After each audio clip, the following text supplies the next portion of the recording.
কেমন লাগছে? ভালো। দেখেছিস তুই নিজেকে? একটুখানি দেখে নিয়েছি মোবাইলের কাছে, লুকিয়ে লুকিয়ে দেখেছি। দেখতে দিচ্ছিস না তো? মোবাইলের কাছে দেখি ও। শুনতে পারলে তোমরা আমার ব্রাইডের কথা? ও অনেকবার করে আমাকে রিকোয়েস্ট করেছিল আয়না দেখতে দেওয়ার জন্য।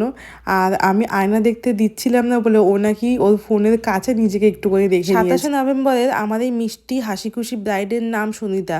তোমরা আমার পেজে এর আগে পিঁড়ি গাছকৌটো দেখেছো, ওর বিয়েরই পিঁড়ি গাছকৌটো দেখেছো, যাতে তোমরা অনেক অনেক ভালোবাসা দিয়েছো। আর এখানে প্রথমেই বলে রাখি, সুনিতা হচ্ছে আমার স্কুল ফ্রেন্ড। আমরা ছোটো থেকে একসাথে পড়াশোনা করেছি। আর ওর স্পেশাল ডেতে ও প্রত্যেকটা জিনিসে চোখ বন্ধ করে আমাকে বুকিং করেছিল। যেমন ওর বিয়ের পিঁড়ি গাছকৌটো আমি ডান করেছিলাম, তেমন সুনিতার নেলস থেকে শুরু করে মেহেন্দি, তারপরে বিয়ের প্রত্যেকটা পার্টে কিন্তু আমিই ছিলাম অ্যাজ এ আর্টিস্ট। সুনিতার মেহেন্দি ফাংশন ছিল 26শে নভেম্বর রাতে। আর তোমরা দেখতেই পারলে কতটা সুন্দর ওর হাতের মেহেন্দিটা হয়েছে। আর এখানে একটা কথা বলে রাখি যে ওর কিন্তু মেহেন্দি নিয়ে কোনো ডিম্যান্ড ছিল না আমার কাছে। আমাকে ও একদমই ডিজাইন সম্পর্কে কিচ্ছু বলেনি, আমি আমার পছন্দ মতো ডিজাইনটা ওকে প্রোভাইড করেছিলাম। আর এর পরদিন ঠিক 27শে নভেম্বর মানে ওর বিয়ের দিন একদম মর্নিংয়ে সকালবেলা ঠিক 6:30 7টা নাগাদ আমি চলে গেছিলাম ওর বাড়িতে হলদি বৃদ্ধি লুকের জন্য। তো এত ঠান্ডা ছিল সেদিন সকালে, মনে হচ্ছিল না যে অত সকালে ঘুম থেকে উঠে আমি কাজে যাই সিরিয়াসলি, কিন্তু তাও আমাকে যেতে হবে কারণ ওকে রেডি করতে হবে। খুব ভালো, খুব ভালো। এই ভালো লাগা প্রকাশ করা যায় না। ব্রাইড বান্ধবী হলে যা হয় আর কি, ইয়ার্কি ঠাট্টা হাসি মজা এগুলো করতে করতে প্রত্যেকটা দিন কাজ করেছি। আর যেহেতু দিনের বেলার মেকআপ আমি যতটা পেরেছি সিম্পল রাখার চেষ্টা করেছি। আর সত্যি কথা বলতে গেলে ওর জুয়েলারি কালেকশানগুলো ছিল সেরা কালেকশান। আর এটা ছিল হলদি লুক, জাস্ট ওকে পরীর মতো দেখতে লাগছিল। আর তারপরেই আমি দুপুরবেলা চলে গেছিলাম ওর ব্রাইডাল মেকআপে। দুপুর ঠিক নয়, 3টেতে বসার কথা ছিল, ওকে পেয়েছিলাম আমি 5:30 পৌনে 6টা। লোকেশানে গিয়ে দেখছি তখনও ডেকোরেশন চলছে ওর বিয়ের। আর আমার এই স্কুল ফ্রেন্ডের সাথে দেখা হয়ে গেছিলো, ওর সাথে আমি একটু কথা বলছিলাম। তারপরেই চলে গেছিলাম যেখানে ও বসে মেকআপ নেবে। আর দেখতেই পাচ্ছ কতটা সুন্দর ওর বিয়ের ডেকোরেশনগুলো হয়েছে। পুরোপুরি বাঙালিয়ানায় ডেকোরেশনটা হয়েছিল ওর বিয়ের, ভীষণ ভীষণ সুন্দর ছিল। এসবের মধ্যে আমার মাথায় চলছিল আমি কখন আমার ব্রাইডকে পাবো, কেন কি ইভিনিং হতে হতেই সমস্ত গেস্ট আসা শুরু করে দেয়। আর তখনই সমস্যা হয়ে যায় আমাদের মেকআপ আর্টিস্টদের। আজকে কেমন লাগছে বল? একদম সফটের মধ্যে হবে, তোর মতন করে করতে হবে। আর আই মেকআপ, লিপস, কলকা তোর মতন করে পুরো মনের মতন কর, যেরকম সকালে করেছিলি যেন সেরকমই হয়। সকালের লোকটা ভালো ছিল। খুব সুন্দর হয়েছিল, খুব, সবাই খুব ভালো বলেছে।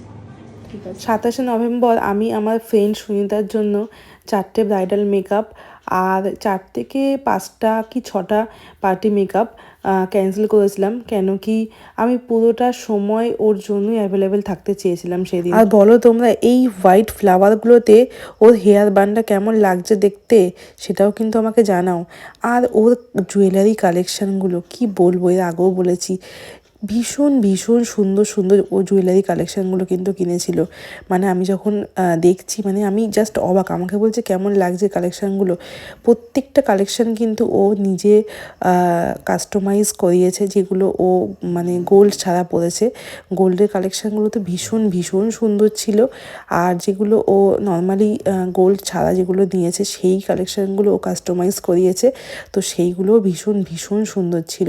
মানে নথ, টায়রা টিকলি, হাতের 2-1টা জিনিস ছিল, সেইগুলো খুব খুব খুব সুন্দর ছিল। আমি আমার এই ব্রাইডকে প্রথম দেখলাম, মানে সুনিতাকে প্রথম দেখলাম যে কোনো জুয়েলারি কিন্তু ও বিয়ের দিন রিপিট করেনি। মানে ওর সকালের যে বৃদ্ধি লুক হয়েছিল সেই বৃদ্ধি লুকে তোমরা দেখবে সম্পূর্ণ আলাদা আলাদা জুয়েলারি।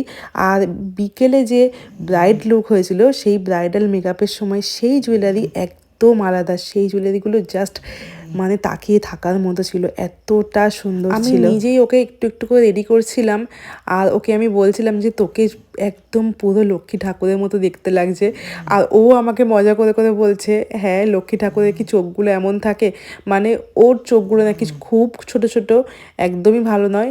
ওর এই চোখ নিয়ে ওর অনেক অভিযোগ ছিল, কিন্তু বিশ্বাস করো আমার তো কোনো প্রবলেম হয়নি সাজাতে।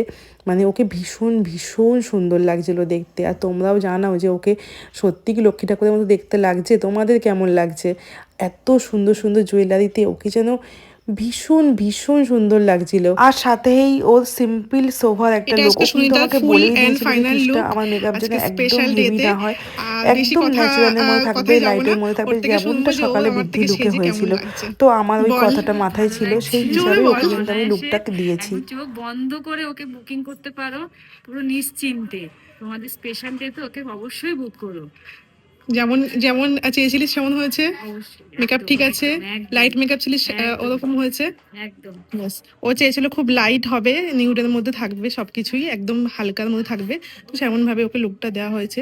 একদম লক্ষ্মী ঠাকুর লক্ষ্মী ঠাকুর লাগছে। খুব সুন্দর লাগছে। তো আচ্ছা, হ্যাপি। অনেক হ্যাপি। যেহেতু লেট করে মেকআপে বসেছিল, তো আমি রিভিউর জন্য বেশিক্ষণ ওকে আটকে রাখতে পারিনি।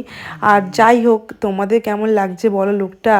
আমার এই ব্রাইডকে কি তোমাদের লক্ষ্মী ঠাকুর দেখতে লাগছে একটু জানাও আমাকে কমেন্টে প্লিজ। ওকে আমি আয়না দেখতে দিচ্ছিলাম না, বাট পুরো মেকআপটা কিন্তু ওর পছন্দ মতোই হয়েছে। ও খুব সিম্পল একটা সাটেল লুক চেয়েছিল সেদিন, আর যে লুকটা আমার ভীষণ পছন্দের একটা মেকআপটা খুব সিম্পল অ্যান্ড সাটেল ছিল, বাট ওকে খুব খুব গর্জিয়াস লাগছিল দেখতে। আর তোমরাও জানাও ওকে কেমন লাগছে। আর আমার বুকিং কিন্তু ওপেন আছে, তোমরা যদি তোমাদের স্পেশাল ডেতে আমাকে বুক করতে চাও অবশ্যই আমার সাথে যোগাযোগ করতে পারো, কন্ট্যাক্ট নাম্বার কিন্তু দেওয়া আছে। আর ওকে রেডি করার পর আমার তারপর 6টা পার্টি পিকআপ ছিল সেখানে, যার ফটো ভিডিও আমি কিছুই নিতে পারিনি। এই হচ্ছে সুনিতার মা, কাকিমা। আর কাকিমার একটু হালকা টাচ আপ হয়েছে আমার কাছে, একদম ন্যাচারাল, কিচ্ছু হেভি নয়, একদম ন্যাচারাল, জাস্ট না দিলে নয় তাই। তো কাকিমার একটু ফটো ভিডিও আমি জোর করেই নিয়েছি যে তুমি দাঁড়াও, তোমার ফটো ভিডিও আমি নেব। আর এই হচ্ছে পুচকি পিচ্ছি বাচ্চাটা, এর তো মানে কত রাগ যে সবাই সাজছে আর আমি ওকে সাজাচ্ছি না, আমি অন্যদের সাজাচ্ছি, তাই নিয়ে ও মুখ ফুলিয়ে বসেছিল। সবাইকে সাজাবো আর আমার এত বড় একটা ক্লায়েন্টকে সাজাবো না, তাকে হয় বলো তো? বলো একে কেমন লাগছে তোমরা জানাও। হ্যাঁ, পছন্দ হয়েছে। হ্যাঁ, জোরে হ্যাঁ বলো, হ্যাঁ বলো, হু নয়। হ্যাঁ, আওয়াজ আসছে না মুখ থেকে। ভয়েতে ও বাড়িতে যা চিৎকার করে বাবা।